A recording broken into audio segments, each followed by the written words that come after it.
Ich kann euch sagen, ich war in meinem ganzen Leben noch nie so gestresst und kaputt wie jetzt gerade, aber auf der anderen Seite auch noch nie so aufgeregt und so erfüllt wie in diesem Moment. Und warum das so ist, das erkläre ich euch jetzt.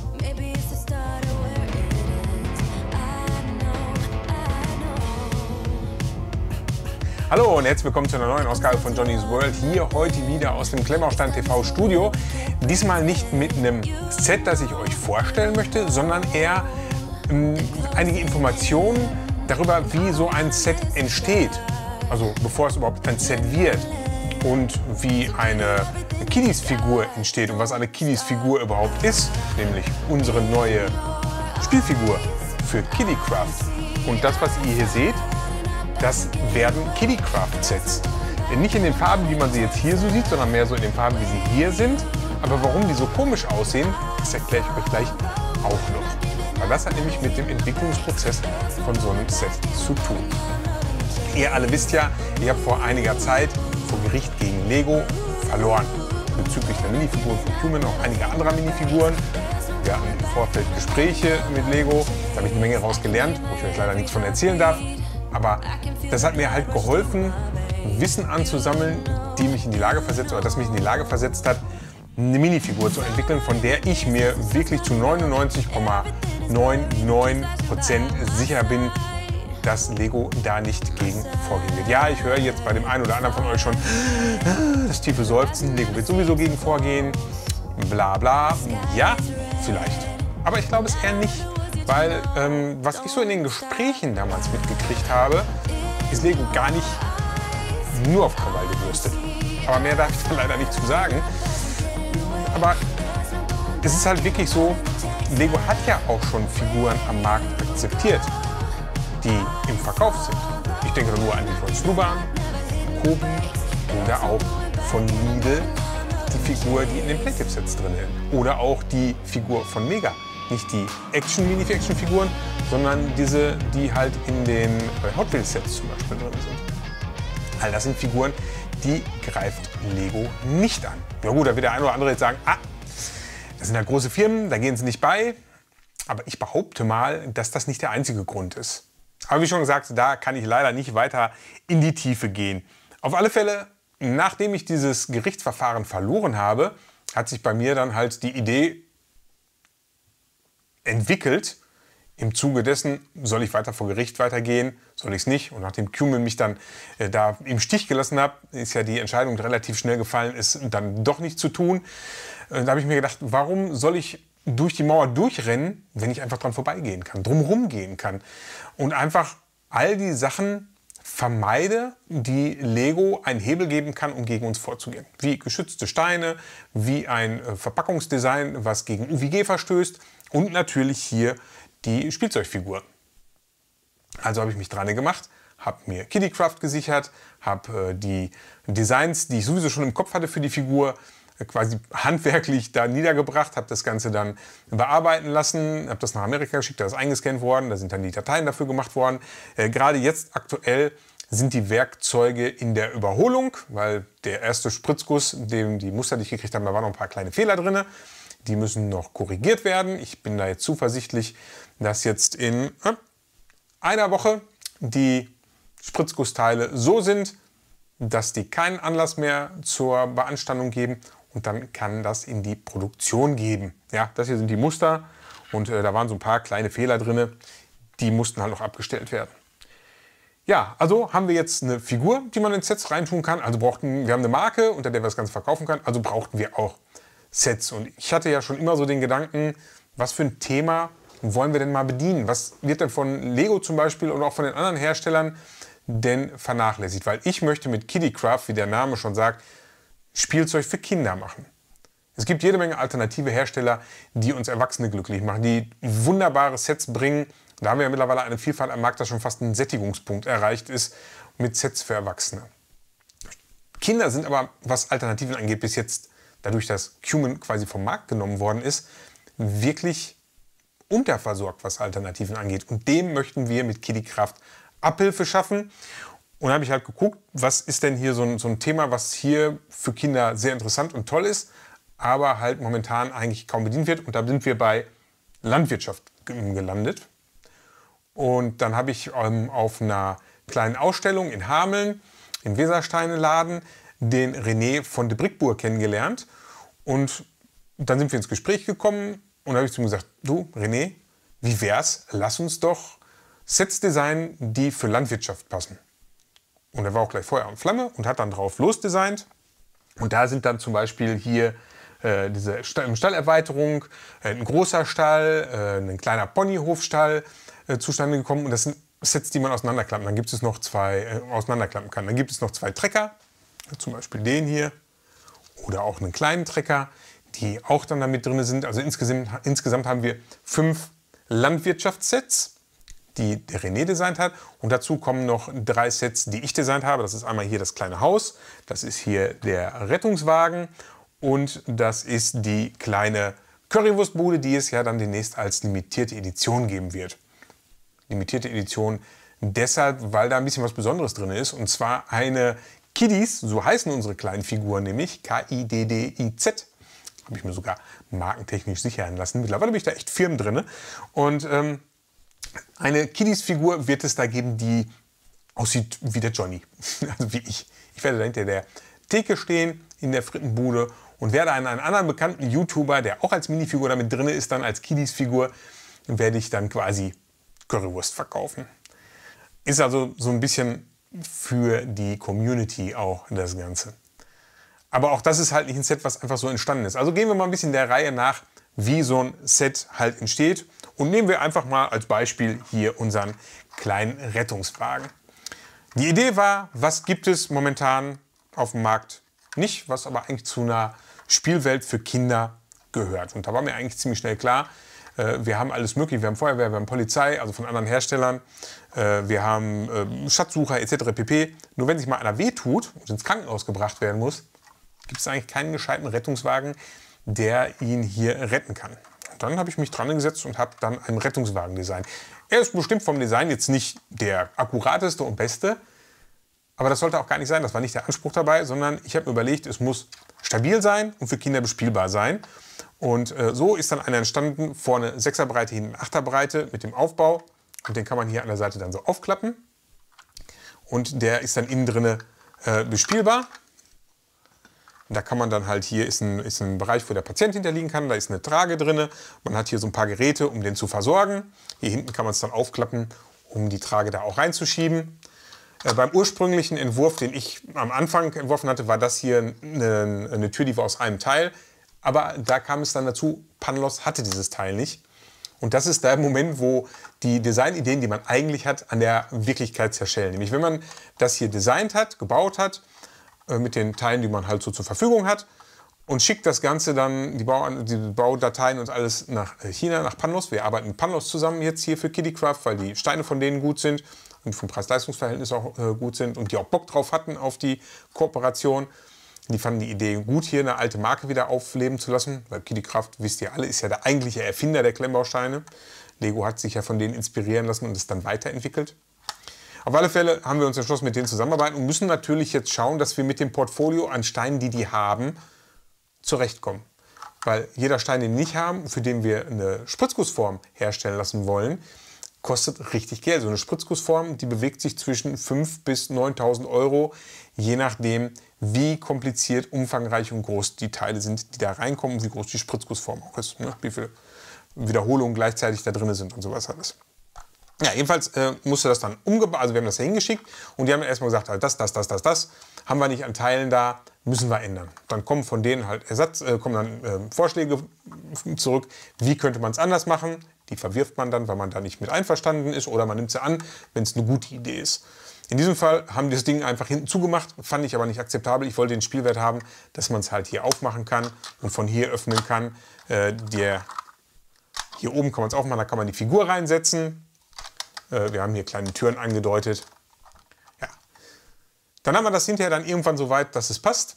Und dann wird das Ganze halt gebaut in China. Einfach mit Steinen, die sie gerade da haben. Deswegen sind die so bunt und das nennt sich dann Grey Mold. Das ist einfach nur, um zu gucken, hält die Konstruktion. Also ist das Ding stabil? Kann das in der Gegend rumfahren? Können die Kinder damit spielen? Funktioniert das? Hält das? Sind die Konstruktionen okay? Ein Testbau. Und diese Molds, die kriegt man dann halt hier, schicken sie uns dann halt hier rüber, sodass ich die dann hier kontrollieren kann nochmal. Und quasi was in der Hand habe, wo ich gucken kann, wo ist hier noch Verbesserungspotenzial, wo müssen wir was ändern. Und das war auch gut so, weil bei meinem ursprünglichen Entwurf war hier zu wenig Platz drin. Unsere Minifigur hätte nicht reingepasst, weil die ja einen relativ hohen Kopf und dicken Kopf hat und dann die Haare noch da drauf. Und dann hätte die nicht reingepasst. Man hätte das Dach nicht mehr zugekriegt. Also musste das Ganze nochmal ein bisschen umentwickelt werden und jetzt passt es. Und das sind halt so Sachen, das muss man erstmal wissen. Ne? Also da muss man erstmal dran denken, dass das alles so ist. Und das kann man am besten halt hier, indem man so eine Grey Mold hat. Wenn man die abgenommen hat und alles passt, dann kann man dran gehen, die Farben zu spezifizieren. Und dann sieht das Ganze dann hinterher schon mal so aus. Ja? Das sieht jetzt schon eher aus, wie man sich das Ganze vorstellt. Jetzt haben wir hier ein bauliches Problem. Ihr seht das, der rote Streifen geht nicht hier durch, weil damit man die Minifigur oder die Kiddies-Figur oder welche Figur auch immer innen reinpacken kann, brauchte man da noch ein bisschen Platz an der Wand, wo die Arme hinkommen. Also haben wir hier mit einem Panel gearbeitet, aber ein Panel hat halt hier die Farben nicht. Und dann kommt halt die Frage, was machen wir? Machen wir Aufkleber? Machen wir Transferaufkleber? Machen wir Drucke? Und auch da wieder eine harte Kollision mit der Wirklichkeit. Aufkleber sind wirklich spottbillig. Normale Aufkleber kosten nahezu gar nichts und das erklärt auch, warum die so beliebt sind bei den Herstellern. Da habe ich gedacht, ja gut, Aufkleber, Drucke sind halt teurer. Ne? Also man kann sagen, ein Druck kostet ungefähr das 4- bis 5-fache wie ein Aufkleber. Also habe ich mir gedacht, nehmen wir so das Zwischending, nehmen wir Transferaufkleber. Transferaufkleber, das sind diese, die auf einer Trägerfolie drauf sind. Dann hat man oben und unten eine Folie, man zieht die obere zusammen mit dem Aufkleber ab, macht das drauf, rubbelt das fest, wie früher hier diese Bazooka Joe Tattoos, ne? Also nur, dass man es nicht nass machen muss. Und zieht dann die Trägerfolie ab und das sieht dann fast aus wie ein Druck, der so ein bisschen erhaben ist. Problem war, die Transferaufkleber, die sind doppelt so teuer wie der Druck. Damit war die Idee von dem Transferaufkleber gestorben. Liegt allerdings in diesem Fall daran, hätte Panlos jetzt eine Druckmaschine für Transferaufkleber, wäre es günstiger als Druck. Aber haben sie nicht, also ist Druck günstiger. Das sind dann halt so Sachen, wo man erstmal hinterkommen muss. Dann ist natürlich das Problem, in Panlos, also Panlos, die Fabrik ist in China. Ich sitze in Deutschland, 6 Stunden Zeitunterschied. Das ist erstmal gar nicht so schlimm. Die haben relativ lange Arbeitszeiten da, wenn es wirklich hart auf hart kommt und ein Projekt zu Ende gebracht werden muss. Es sind auch sehr, sehr engagierte Leute da, die da in diesem Projekt mitarbeiten. Wo war ich stehen geblieben? Ja. Das Problem ist halt die Sprachbarriere. Die sprechen Chinesisch, ich Deutsch. Mein Englisch ist okay, würde ich jetzt mal sagen. Es reicht, um sich vernünftig irgendwie zu verständigen. Aber auch da ist natürlich immer ein bisschen Lost in Translation. Wohingegen die meisten da in China nahezu gar kein Englisch können. Das reicht so für Hello, how are you, I take a beer oder something like that. Ne? Also wirklich so kleine Sachen. Wenn es aber konkreter wird, muss man da mit Übersetzern arbeiten. Also sprich automatischen Übersetzern oder halt, ne? Also ist immer Google Translate oder irgendwie sowas. Und auch da geht natürlich schon einiges Lost in Translation. Dann kommt noch dazu, dass wir 2 total verschiedene Mentalitäten haben, Projekte anzugehen. Die chinesische Mentalität ist halt, du kriegst gesagt, was du tun sollst und machst es genau so. Hat den Vorteil, man macht keine Fehler, weil wenn was schief läuft, dann war es der Auftraggeber, der einen Fehler gemacht hat. Wir in Deutschland machen das ja ein bisschen anders, wir haben ein bisschen mehr Mut zum Fehler und bei uns ist das ja mehr so die Fehlerkultur. Machst du einen Fehler und du lernst draus, ist gut, machst du den Fehler ein zweites Mal, gibt es einen drüber. Und bei denen ist halt, machst du einen Fehler, gibt es einen drüber. Und deswegen vermeiden die um jeden Fall halt Fehler zu machen, sodass man wirklich in sehr engen Kontakt mit denen sein muss, weil dauernd Nachfragen kommen. Und deswegen bin ich seit Tagen eigentlich 12 bis 14 Stunden am Tag wirklich in Kontakt mit den Leuten da, mit meinem Agenten vor Ort und den Leuten dabei Panlos, um hier das Ganze halt einzustielen. Gut, wenn man dann jetzt so weit ist, dass das Auto, also beziehungsweise das Set, soweit klar ist, geht es natürlich auch daran, wie sollen die Minifiguren aussehen? Weil erstmal haben wir ja hier eine Minifigur, da ist ja nichts drauf. Die ist ja einfach nur so aus der Spritzgussform gekommen. Die soll aber jetzt ein Rettungsassistent sein oder eine Rettungsassistentin oder halt jemand, der einen Unfall hat und dann versorgt werden kann. Also muss man sich dran machen und halt eine Aufstellung machen, wie sollen die Figuren aussehen. Und dann macht man halt so eine Art To-Do-List, wie die genau aussehen sollen, die Figuren. Das beschreibt man halt sehr genau, übersetzt das Ganze Also am besten man überschreibt es schon direkt in Englisch, übersetzt es dann per Translator ins Chinesische und packt dann möglichst viel Beispiel-Fotomaterial dabei, damit die wissen, wie es ungefähr aussehen soll. Weil die Ausstattung und das Aussehen der Leute in China da doch sehr weit von dem abweicht, wie wir es hier haben, um es halt für den europäischen Markt typischer zu kriegen. In diesem Fall haben wir halt versucht, wirklich hier größtenteils sogar möglichst deutsch das Ganze hinzubekommen, weil wir jetzt hier erstmal mit Kiddy-Kraft auf dem deutschen Markt starten und von da aus dann zu wachsen, so wie manche andere Firma seinerzeit auch. Also habe ich denen dann halt Fotos geschickt von Berufsbekleidungsherstellern, die Uniformen für Rettungsassistenten und sowas herstellen. Und habe denen gesagt, wie die andere Figur aussehen soll. Bei diesem Set werden zum Beispiel 3 Kiddies-Figuren dabei sein, 2 Rettungsassistenten und ein zu behandelnder Patient. Und dann geht das dann halt zurück. Dann kriegt man von denen einen Entwurf, wie das Ganze aussieht. Dann verändert man das noch ein bisschen, Gesichtsausdruck, Haarfarben etc. pp. Schickt die Verbesserungsvorschläge wieder dahin und kriegt dann wieder einen Vorschlag zurück. Und das geht ein paar Mal hin und her, bis die Figur so aussieht, wie man sie haben möchte. Teilweise habe ich dann auch einfach zu Photoshop gegriffen und habe dann selber Sachen dann verändert und habe dann die veränderten Sachen zurückgeschickt, dass die halt wussten, wie sie es machen sollten. Das ist halt immer sowieso das Beste. Bilder und Videos sind die beste Kommunikation, um Sachen wirklich zu erklären, wenn beide die Sprache vom anderen nicht sprechen. Also wir schicken momentan extrem viele Videos teilweise rüber, Kurzvideos, wo ich einfach was zeige, wie etwas sein soll, wie etwas funktionieren soll, weil das viel schneller geht, als es zu erklären, zu übersetzen. Dann ist irgendein Fehler im Übersetzungsprogramm, es ist Lost in Translation, also irgendwas in der Übersetzung verloren gegangen. Also wir kommunizieren da wirklich mit Händen, Füßen, Videos und Bildern. Es ist wirklich sehr, sehr spannend und sehr, sehr aufregend. Teilweise auch tierisch entnervend für beide Seiten, weil man halt einfach so aneinander vorbeiredet. Und wenn man dann endlich den Punkt gefunden hat, denken beide Seiten so, ah ja, da hätten wir eigentlich auch viel, viel, viel früher drauf kommen können, das so mitzuteilen oder so zu verstehen. Macht ja eigentlich Sinn. Ja, dann designt man halt die Figuren. Und wenn das dann fertig ist, das Design von dem Auto oder von dem Set halt feststeht, dann geht es dran, und die Farben feststehen, was auch nicht so einfach ist. Dann geht es dran, es muss eine Bauanleitung erstellt werden. Und die Verpackung muss designt werden. Und da geht es dann auch weiter. Und das mache ich momentan alles hier alleine in Deutschland. Ich bin hier sozusagen eine One-Man-Show, was das angeht. Das Design für die Sets hier, die sind vom René. Ab da habe ich komplett übernommen. Hinterher bei den Bauanleitungen hilft René wieder. Der wird die Korrektur lesen. Aber erstmal müssen sie erstellt werden. Dafür muss man dem vorgeben, wie die aussehen sollen, die Bauanleitungen. Ich habe jetzt hier einfach mal ein Beispiel von unseren Animal-Sets, die wir ja schon gemacht haben, wo wir schon einen Schritt weiter sind. Hier haben wir schon die ersten Pre-Production-Sample gekriegt.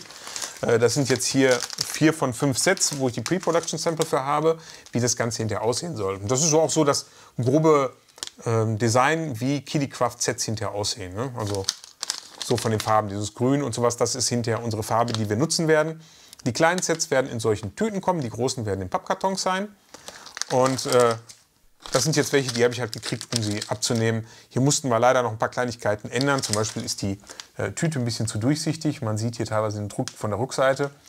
Deswegen ist das nochmal überarbeitet worden. Aber deswegen lässt man sich das zuschicken. Die schimmern so die Sachen durch, die hier drin sind. Das soll natürlich nicht sein. Das heißt, der Druck ist zu dünn.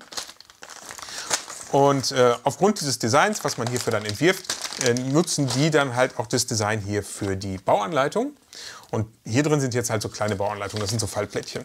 Aber trotzdem kann man hier dran immer ganz gut zeigen, was dabei rauskommt halt. Ne? Ich habe halt gesagt, ich möchte eine Bauanleitung haben, bei der die verbauten Farben ein bisschen entsättigt sind und die aktuellen Farben in Vollfarbe verbaut werden. Und das sieht dann halt so aus. Und Panlos hat an sich halt so ein Gittermuster im Hintergrund in ihren Bauanleitungen. Die machen das übrigens, dass komplett ausgegraut wird, wie bei Kobi, aber ich wollte das so haben. Und da habe ich gesagt, nee, das Gittermuster finde ich ein bisschen langweilig. Ich möchte da halt was Schönes im Hintergrund haben. Und jetzt hier für die Landwirtschaftssets zum Beispiel, wenn ihr genau hinguckt, dann seht ihr im Hintergrund, da ist eine kleine Landschaft mit einer Windmühle und einem Haus und Feldern und sowas. Einfach um das Ganze ein bisschen liebevoller zu machen. Ne? Und hier wiederholt sich dann halt auch nochmal das Design von der Verpackung. Jetzt hier zum Beispiel von den Kühen. Ja? So sieht die Vorderseite aus, so sieht die Rückseite aus. Ja. Und das sagt man denen dann erstellen die das, dann schicken die einem dann das PDF zu. Dann baut man das hier vor Ort dann entweder mit eigenen Steinen oder im Kopf mal nach, guckt, ob die Bauanleitung so passt, ob das Sinn macht, das Ganze. Gibt dann halt dementsprechend Feedback. Es wird dann halt, wenn nötig, noch was geändert. Und so geht das dann auch noch 2-3 Mal hin und her, bis dann das hier auch feststeht. Und dann wird das als Druckfile von denen fertig gemacht und wird dann halt an die Druckerei gegeben. Dann geht es darum, wie soll die äußere Verpackung gemacht werden. Wir haben uns halt entschieden, wir werden so braune Aufklappkartons machen. Und die werden dann mit einer Banderole drum quasi gemacht. Also da ist eine Pappbanderole drum, die man so da drauf schiebt, so dass das relativ gut entsorgt werden kann. Also das ist ein brauner Pappkarton, den kann man entweder noch weiter benutzen, weil der schön auf- und zuzuklappen ist, den kann man schön wieder verschließen, wenn man noch mal was drin aufbewahren möchte. Oder man kann ihn halt sehr gut recyceln, weil der halt unbeschichtet ist und alles. Das ist einfach nur braunes Craft Paper, nennen die das. Craft Paper, und das kann so entsorgt werden. Und wenn man die Sachen aufbewahren will, so eine Banderole, die lässt sich schön klein zusammenfalten. Das kann man schön wegpacken und dann mal wieder rausholen. Ja, und ich hatte zum Beispiel jetzt bei Instagram und bei dem Community-Tab mal so einen ersten Entwurf von einer Verpackung gepostet, die wir jetzt so planen. Und da kam dann halt auch ein bisschen Feedback zurück von den Leuten. Unter anderem wurde halt gesagt, warum wir die Minifigur, also unsere Kiddies-Figur, so groß vorne drauf machen und nicht alle drauf machen.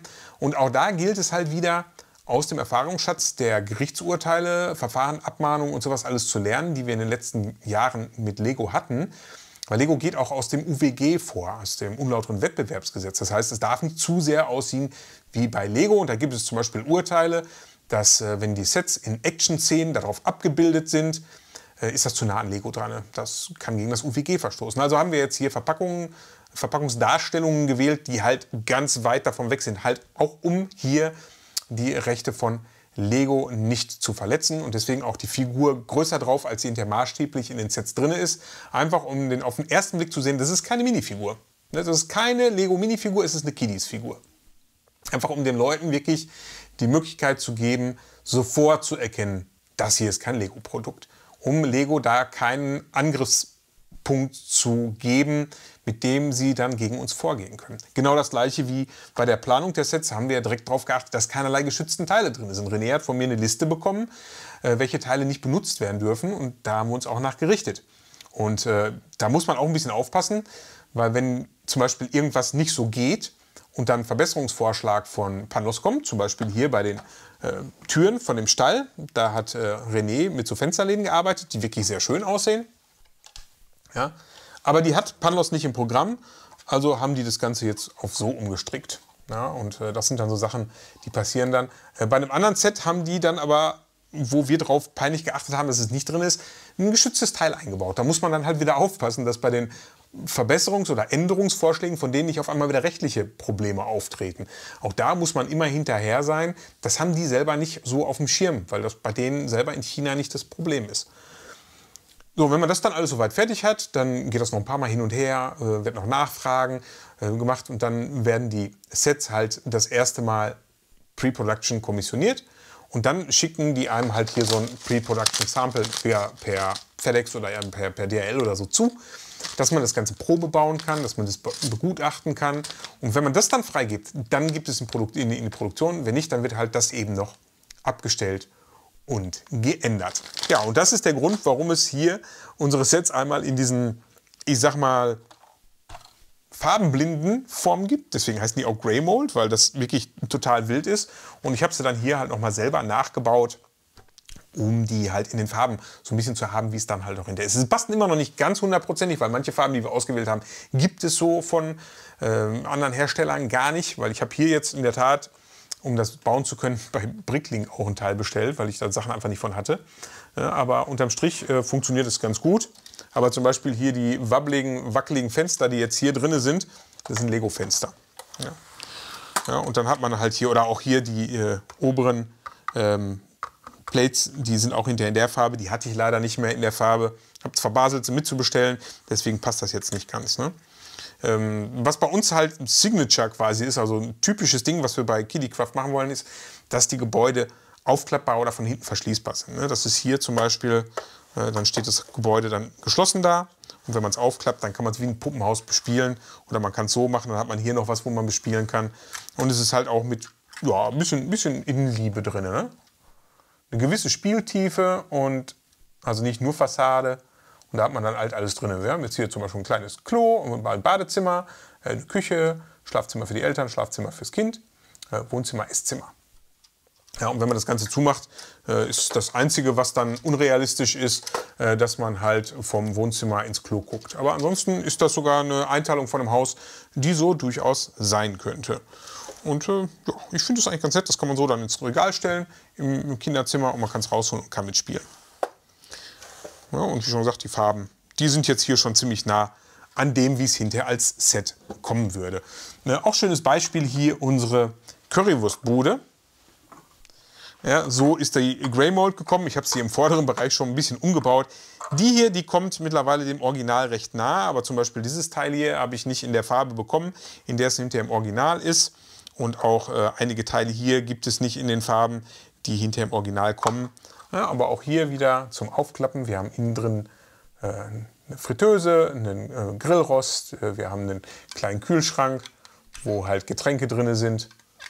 Vorne die Theke. Wir haben hier einen kleinen Mülleimer mit dabei, wo man draußen am Stehtisch die Sachen drunter schmeißen kann. Und dann kommen da halt 2 Minifiguren bei, wie schon gesagt, eine davon werde ich sein. Das Design wird auch noch nicht verraten. Die anderen Designs habe ich so nach und nach zum größten Teil ja mittlerweile bei Instagram und im Community-Tab verraten. Ihr könnt aber auch am Ende vom Video noch mal gucken, da hänge ich sie noch mal an. Man muss allerdings sagen, das sind keine Fotos von Figuren, sondern es sind momentan Designvorlagen. Das heißt, Kleinigkeiten können sich noch ändern. Zum Beispiel hat der Designer immer den Hals in der Farbe gemacht, wie der Oberkörper ist, was natürlich nicht passt. Der Hals wird bei uns auch immer in der Hautfarbe des Kopfes sein. Das wird passen. Insgesamt starten wir mit 8 verschiedenen Kopfbedeckungen, weil unsere Kopfbedeckungen sind ja komplett anders als die bei den Lego-artigen Figuren mit drauf ist, also die Lego-kompatiblen Köpfe. Deswegen müssen wir hier komplett alles neue Formen machen und Formen sind halt sehr, sehr teuer. Deswegen starten wir erstmal nur mit 8 verschiedenen Frisuren. Es werden 3 Frauenfrisuren, 2 Männerfrisuren sein, eine Glatze. Es werden ein Basecape und ein Helm sein, der sowohl als Reithelm als auch als Bauarbeiterhelm fungieren kann. Und daraus werden wir unsere Minifiguren-Serien erstmal jetzt hier generieren. Serien ist das Stichwort. Es wird 4 5er-Packs mit Minifiguren zum Start geben. Einmal eine Bautruppe, einmal ein Rockfestival-Besucher-Set und 2 City-Bewohner-Sets, also City 1 und City 2, wo dann so Sachen drin sind wie ein Schornsteinfeger oder da ist dann einer drin, ein Näh drin, die sieht aus, als wenn sie Briefe rumbringen würde und so. Ja? Also verschiedene Figuren, die halt so ein bisschen in die Stadtwelt reinpassen. Auch da schaut einfach mal entweder am Ende vom Video oder bei Instagram oder im Community-Tipp, da seht ihr das Ganze. Außerdem wird es noch ein Set geben mit 8 Figuren drin, wo nur die Köpfe bedruckt sind. Dafür aber dann verschiedene Farben an Unterkörpern, Oberkörpern und auch noch mal ein paar zusätzliche Haarteile dabei sein werden, sodass man sich auch selber so ein bisschen Figuren zusammenstellen kann und ein bisschen Zubehör dabei. Ist bei den Figurensets übrigens auch. Bei jedem Figurenset, bei den 5ern, sind immer noch mal 2 extra Haarteile oder Kopfbedeckungen mit dabei. Und halt auch immer so 8 bis 10 Zubehörteile, um die Figur ein bisschen was in die Hand geben zu können. Und dann gleich auch den Spieltrieb so ein bisschen ausleben zu können. Die Gestaltung der Figuren ist aufwendig. Das ist definitiv so. Die sind sehr aufwendig sogar. Wir arbeiten meistens mit Beindruck, Oberkörperdruck, teilweise mit Armbedruckung. Die Gesichter sind bedruckt. Ein ganzer Teil Figuren hat auch hinten den Rücken bedruckt. Und die Drucke sind sehr, sehr detailliert. Die werden mit mindestens 300 dpi, also einer sehr hohen Auflösung, über Laserdruck gemacht. So wurde mir das jedenfalls erklärt. Die sollen also wohl hinterher richtig gut aussehen. Die Figuren an sich, ja, wie schon gesagt, die sehen so aus. Ja, ich muss mich mal gerade aus dem Fokus rausnehmen. Die haben dann eigentlich an sich keine Noppe. Ja, also die haben einen hohlen Kopf. Und man kann dann hier so eine 1x1-Plate reinmachen. Es wird immer eine rosane 1x1-Plate dabei liegen. Die macht man dann da oben rein, eine Roundplate. Und dann kann man die Frisuren befestigen, sodass unsere Figuren halt ein Hirn haben, sozusagen. Und die haben nicht nur Hirn, nee, die haben auch Rückgrat. Das ist der Art, wie die gebaut werden, geschuldet. Ja, da ist hier ein Konnektor, der halt dann den Oberkörper mit dem Unterkörper verbindet. Und die Figur hat zum Beispiel jetzt hier, ich blende das hier auch noch mal in den extra ein, eine leichte Auswölbung im Rücken, so ein leichtes Hohlkreuz. Sie hat angedeutete Kniekehlen. Sie hat eine leichte Taillierung. Es ist alles rund. Wir haben hier keine eckigen Formen mehr. Wir haben hier darauf geachtet, dass wir wirklich weit von dem Design von dänischen Hersteller wegbleiben. Einfach um da keinerlei Verwechslungsmöglichkeiten zu generieren. Ne? Also keine Noppe auf dem Kopf. Die Körperform ist sehr organisch. Wir sind weg von diesem trapezförmigen Körper. Die Hände, da sind angedeutete Finger. Wir haben einen Daumen quasi hier. Auch das blende ich euch jetzt mal hier gleich ein. Die Beine sind zwar hinten mit Noppen, aber ihr seht, wenn ihr jetzt hier so schaut, die sind nicht wie bei Lego wirklich so richtig komplett rund, sondern die sind ein Stück weit ausgeformt, halten aber trotzdem gut. Also die Klemmkraft davon ist super. Also ich kann hier das Ganze, wenn die Figur sitzt, daran hochheben. Also die könnt ihr wirklich problemlos irgendwo aufnoppen, hinsetzen. Sie ist nicht kompatibel mit irgendwelchen Bauteilen der Lego-Mini-Figur. Komplett eigenständig, um halt hier auch keinerlei Angriffsflächen zu bieten. Das sind halt alles so Sachen, auf die man hier achten muss. Ne? Und momentan bin ich wirklich den ganzen Tag eigentlich nur damit beschäftigt, diese 8 Sets und die 5 Tiersets und die 5 Figurensets hier zur Marktreife zu bringen, sodass wir die Ende dieses Jahres oder spätestens Anfang nächsten Jahres auf den Markt bringen können. Ich bitte euch immer zu beachten, es sollen Kindersets werden. Also das ist nicht für Erwachsene vorrangig. Ich dachte, natürlich könnt ihr das auch kaufen. Und die Designs, gerade hier vom René, würde ich sagen, lassen es auch zu, dass Erwachsene sehr viel Spaß damit haben. Aber sie sind halt in allererster Linie für den Spielspaß gedacht. Hier zum Beispiel bei dem Stall ist es so, dass man hinten die Rückwand rausnehmen kann und es dann von hinten bespielen kann. Ja? Dann macht man die wieder rein, steckt die halt da drauf und hinten ist die Wand wieder zu. Und das Ganze sieht chico aus. Und hier ist es so, ihr seht selber, hier sind Löcher für Technikverbinder. Das hier ist ein Erweiterungsset für den Ponyhof. Das heißt, das kann man an der Seite vom Ponyhof dran machen. Und damit kriegt der Ponyhof 2 extra Pferdeboxen. Und auch unser Stall wird zum Beispiel eine gewisse Variabilität haben. Und zwar wird das so sein, dass in dem Stall von der Tierauswahl, da wird eine Kuh drin sein, es wird ein Schwein drin sein, es wird ein Pferd mit dabei sein. Es wird eine Katze, es wird eine Ratte, Schrägstrich Maus dabei sein und ein Huhn. Und dann kann man halt hier über die Tiersets selber entscheiden. Soll es ein Kuhstall werden? Soll es ein Schweinestall werden? Soll es ein Pferdestall werden? Und egal, was es für ein Stall wird, man braucht auf alle Fälle einen Misthaufen, um halt das Ganze dann sauber zu halten. Ja, also wir werden keine speziellen Jungs- oder Mädels-Sets haben, sondern die Kinder können selber über das Zukaufen dieser Sets entscheiden, will ich einen Reitstall haben? Will ich einen Kuhstall haben? Will ich einen Schweinestall haben? Will ich eine Autowerkstatt reinmachen? Da ist ja das Schöne an Klemmbaustein. Man kann das ganze Jahr variabel gestalten. Ja, das ist so einfach mal so ein kleiner Überblick darüber, wie das Ganze aussehen wird. Wir werden mit 40 verschiedenen Designs an Minifiguren starten und 8 verschiedene Sets, Spielsets im Programm haben. 20 der Figuren werden in den Spielsets drin sein und 20 eigenständige Figuren mit eigenem Design werden in den Figurensets drin sein, jeweils zu 5. Achso, die Frage, was so eine 5er-Pack Figuren kosten wird, die werden bei 9,99 € liegen. UVP, 5 Figuren, 2 extra Haarteile, 10 Zubehörteile. Ich denke mal, das ist ein fairer Preis, vor allem wenn man bedenkt, wie aufwendig die Designs sind. Und ja, also schreibt einfach mal selber unten in die Kommentare, wie gefallen sie euch? Wie gefällt euch überhaupt das Design? Wie gefällt euch die Idee? Und wäre das was für euch? Wie findet ihr unsere Wahl, dass wir uns mit Panlos zusammengetan haben? Wir haben auch mit Gobrix geliebäugelt, aber Panlos hat noch eine bessere Auswahl an verschiedenen Steinen und Tieren mit drin. Deswegen haben wir uns für Panlos entschieden. Ist das für euch okay? Ja, wenn ihr Ideen habt für Spielsets, bitte immer im Kopf behalten. Spielsets. Schreibt es unten rein. Ach ja, übrigens, Figurensets. Figurensets sind natürlich auch immer irgendwo so ein bisschen Sammlerthema und wir wollen natürlich auch so ein bisschen den Sammelreiz da triggern. Es wird alle 2 Monate 3 neue 5er-Sets geben mit Designs. Und wir sind da auch mittlerweile mit Lizenzsachen unterwegs, sprechen mit Lizenzgebern. Jetzt nicht direkt im ersten Run, aber vielleicht so in einem halben Jahr oder sowas wird es dann auch die ersten Lizenz-Kiddies geben, wo dann bekannte Charaktere als Kiddies Figuren auf den Markt kommen und als Sets auf den Markt kommen. Ja, so, das war es jetzt hier von mir. Ich habe euch jetzt hier über eine halbe Stunde zugetextet, habe euch das hier alles ein bisschen gezeigt.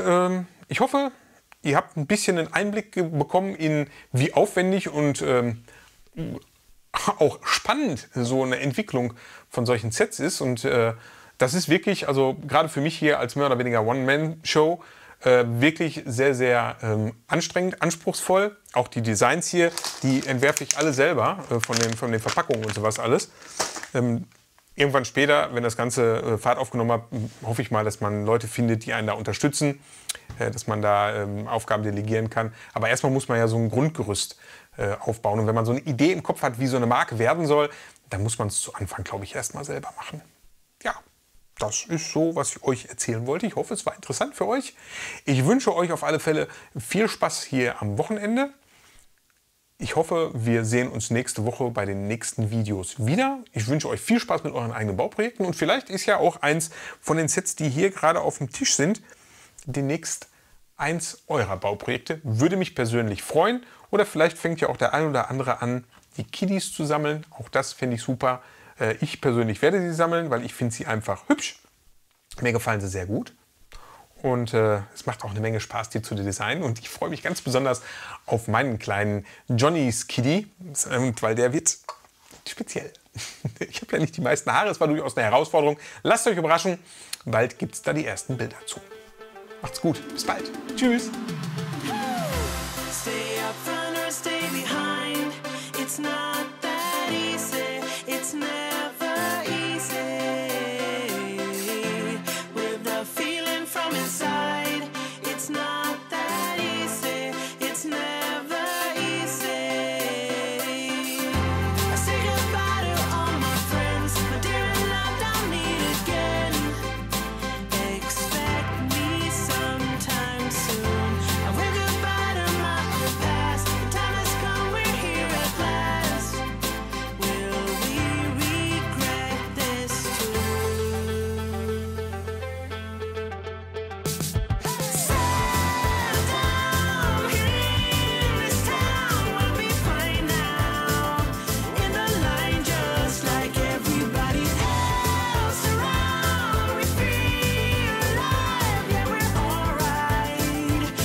Is this the end?